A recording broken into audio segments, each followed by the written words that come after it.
Right, I'm getting back to it again, having done some stuff in the garden and generally been suffering from a lack of inspiration.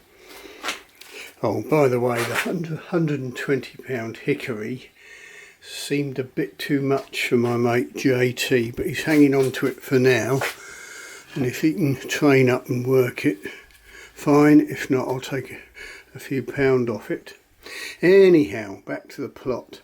I've got these couple of very scruffy yew billets with not particularly well defined sapwood, and you can see they're off a fairly small log and quite a few knots. So what I thought I'd do is I'd cut off the fairly ambiguous sapwood and turn it into a backed bow.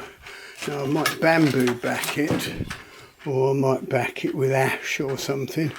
You can see I cut the splices a while back, but I've got plenty of width to play with, so I'll get it glued up as spliced up, then I'll saw it out straight and decide what I'm going to back it with. Just a bit of fun, but it gets me back in the swing of things.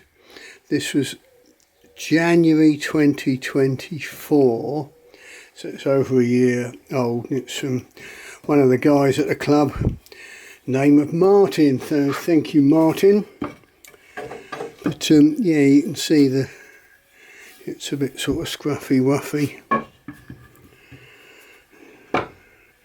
not a lot of heartwood there, but there should be enough inside it. Anyway, I'll get that sawn out and I'll do the splice using that nice structural epoxy I got the other day. We'll see how it goes.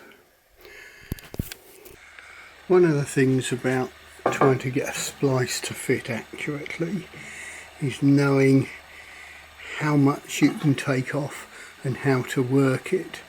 And one of the useful things to do is, rather than cutting on the saw like that, where it can bite in and take out too much, is to drag back gently so you don't pull the saw blade off its guides. Pull it back this way, so you're taking very small amounts, so it's almost like using it as a file. I shall demonstrate if you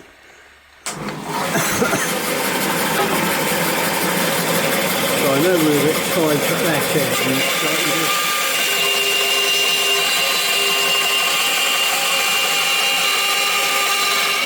So you can see it's barely cutting, it's just shaving it lightly.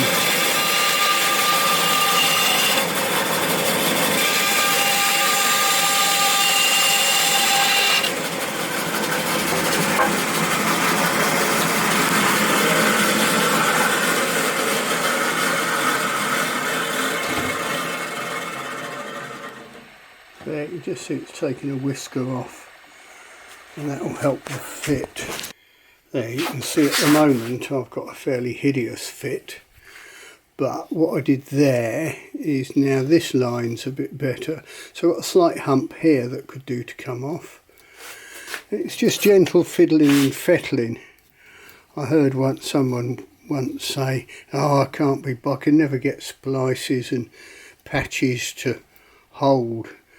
And someone said, well, it takes a lot of work, you've got to do all your fiddling and fettling to get a good contact. And I can't be bothered with all that. Well, there you go. If you can't be bothered with it, you ain't going to get it right. But you can see this is hideous. My splices are normally pretty good. And how do I get from there to pretty good? It's a lot of fiddling and fettling and working out what's tight. Well, obviously, this V can't go in anymore because it's sort of pinching here, it's quite tight. This one wants to go in a lot further, so I've got to loosen this one off, take some wood off along here, then as it'll all start pushing in further and going together better. Then doesn't have to be perfect, but you want it pretty good basically, else you've just got a load of glue and no real join. Right, that's got this side a lot tighter now and going in better. but you see this side's still loose.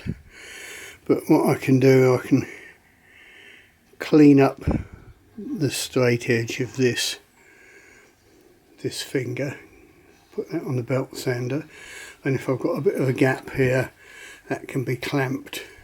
I can remove some of this excess wood here to make this finger thinner, then it will flex across and clamp in position better when I finally tighten it up. But obviously this needs to go in further to get rid of this big gap here. The whole thing's got to close up a bit more, but because this is looking quite good now, it just needs a little bit off on the belt sander and it will come together. But yeah, it looks good this side. What about the other side? Yeah, not bad this side. So yeah, I'll just clean up some of these faces so it comes in a little bit further, then we'll probably be there.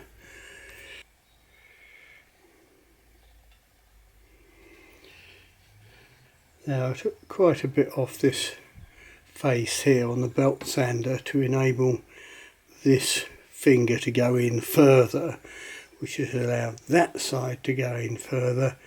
Yeah, we've still got a bit of a gap there, but overall that's a pretty good Z splice now. And what you do is you give it a bit of a tap on the floor like that, and it will be strong enough just to hold itself together remarkably solidly. And when you glue it up, you can just clamp lightly across there and there. I'll trim off a bit of this excess before I glue it up probably. Anyhow, there we go.